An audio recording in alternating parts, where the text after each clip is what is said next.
নমস্কার দর্শক বন্ধু। বছর আছে, বছর যায়। এইভাবেই দেখতে দেখতে মানুষের জীবনটাও চলে যায়। কিন্তু বছর আসে বছর যায় এইভাবে যদি জীবনটাকেও ভাসিয়ে দেওয়া যায়, সেটা কিন্তু বুদ্ধিমানের কাজ নয়। প্রত্যেক মানুষ আশা করেন এই বছরটা যা গেছে সামনের বছরটা যেন একটু ভালো হয়। তো ভালো হওয়ার জন্যে একটা জিনিসের খুব প্রয়োজন। সেটা হচ্ছে অ্যাস্ট্রোলজিক্যাল গাইড। তার কারণ অ্যাস্ট্রোলজার যারা আছেন ওনারাই বলতে পারেন যে সামনে যে বছরটা আসছে বা যে দিনগুলো আসছে কীরকম যাবে, ভালো থাকলে সেই ভালোটাকে কিভাবে ধরতে হবে, ভালোটা ধরার ক্ষেত্রে কোনো বাধা আসছে কিনা, যদি কোনো খারাপ থাকে সেটাকে কিভাবে আমরা ওভারকাম করব, এই সমস্তটাই কিন্তু একজন মানুষের ন্যাটাল চার্ট বলে দেয়। ঠিক সেই রকম একজন পারফেক্ট অ্যাস্ট্রোলজার হচ্ছেন এসকে আবিদ, যিনি এত সুন্দর একটা ন্যাটাল চার্টকে রিড করেন এবং প্রতিকার প্রতিবিধানের মাধ্যমে সে মানুষটিকে তার লক্ষ্যে পৌঁছে দেন এবং চার্টে যা ভালোগুলো আছে সেগুলো পাইয়ে দেওয়া, খারাপগুলো থেকে রিলিভ করে দেওয়া, এটা পারেন। তাই তো মানুষ ওনাকে ভালোবাসেন। তাই তো আজকের দিনে দাঁড়িয়ে মানুষের মুখে মুখে ওনার জয় জয়কার।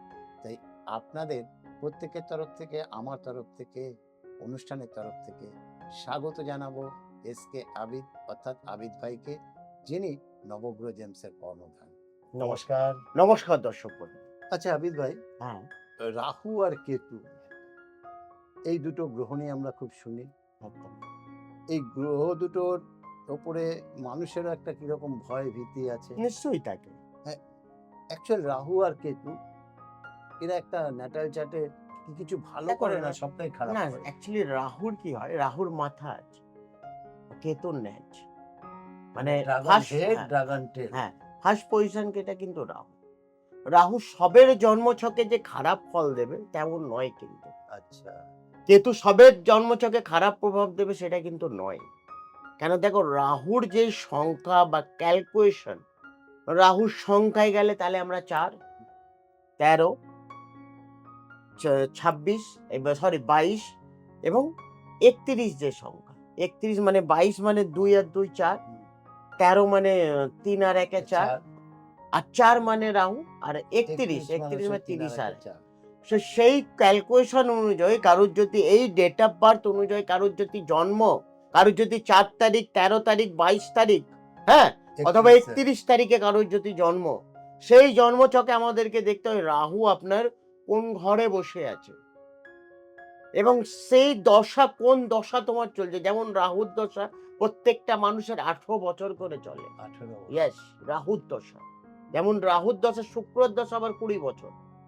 রাহুর দশা শেষ হওয়ার পরেই জ্যেষ্ঠ মানুষের বৃহস্পতির দশা ঢোকে।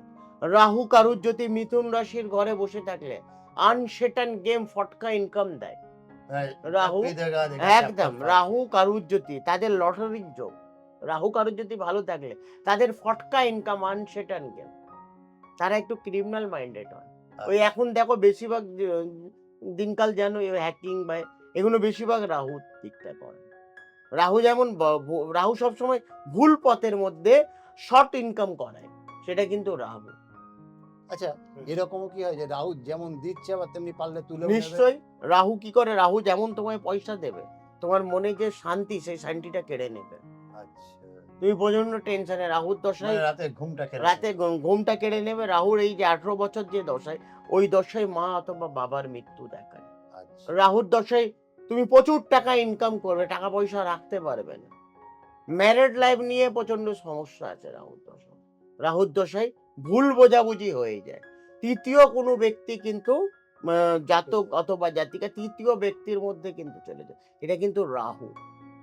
রাহু যখন দেবে আনসেটান, রাহু আবার অনেকটা শনির ঘরে ফটকা ইনকাম দেয়, কিন্তু উচ্চস্থ মিথুন রাশির ঘরে শনির ঘরে ফটকা ইনকাম দেয়। যাদের লটারির যোগ, অনেকেই বলে না দাদা লটারি খেলছি, কিন্তু লটারি আমার ফাঁসে না। তো কি করে ফাঁসবে? যদি বৃহস্পতির সঙ্গে রাহু, তাহলে গুরুচণ্ডাল দোষ হয়ে গেল। তো রবির সঙ্গে রাহু মানে মান সম্মান হানি হবে।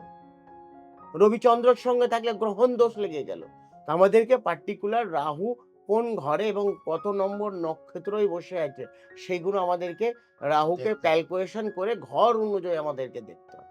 এবারে দেখো কেতু, কেতু কি হচ্ছে? কেতু যেমন অকাল সায়েন্স দেয়। কেতু সবসময় ধনু রাশির ঘরে উচ্চস্থ অর্থাৎ ভালো ফল দেয়। কেতু কি করে?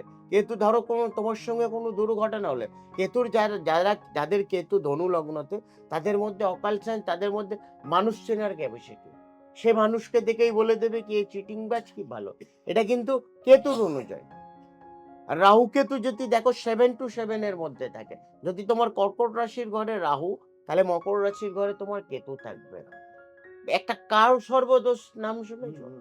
এই কাল সর্বদোষ ধরো যে প্ল্যানেট অনুযায়ী একটা ঘরের মধ্যে যে 12খানা রাশি, একটা ঘরের মধ্যে যদি দেখা যায় রাহু আর কেতু মানে 7 to 7 মাঝে একটা জায়গায় কোনো প্ল্যানেট না, একটা ঘরের মধ্যে পুরো প্ল্যানেট, ওকে বলা যায় পূর্ণ কাল সর্বদোষ। আচ্ছা, এই কাল সর্বদোষ মানুষের 42 বছর অবধি সব কাজে লাস্ট মুহূর্তে বাঁধা।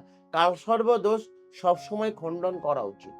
কাল সর্বদোষে বিয়ে হয় না, কাল সর্বদোষে সন্তান হয় না, কাল সর্বদোষের মধ্যে কেরিয়ার হয় না। প্রচুর খাটবেন, ফল পাবেন না দর্শক বন্ধু। এই কাল সর্বদোষ চরম খারাপ। কাল সর্বদোষ আবার 3 রকমের, একটা হয় পুণ্য, একটা হয় ভঙ্গ, একটা হয় কাল মিতা। তাহলে ভঙ্গটা অতটা খারাপ নেই। আচ্ছা। ধর একটা প্ল্যানেট যদি বেরোনো আর সব মানে 8খানা প্ল্যানেট একটা জায়গায়, তখন মানে 7খানা প্ল্যানেট অনুযায়ী 6খানা প্ল্যানেট একটা জায়গায়, একটা প্ল্যানেট বেরোনো, তাকে ভঙ্গ বলা যায়। আর কাল মিতা মানে চন্দ্র থেকে যদি আপনার কুম্ভ মানে মকর রাশি অবধি গেলে তখন কিন্তু কাল মিতা।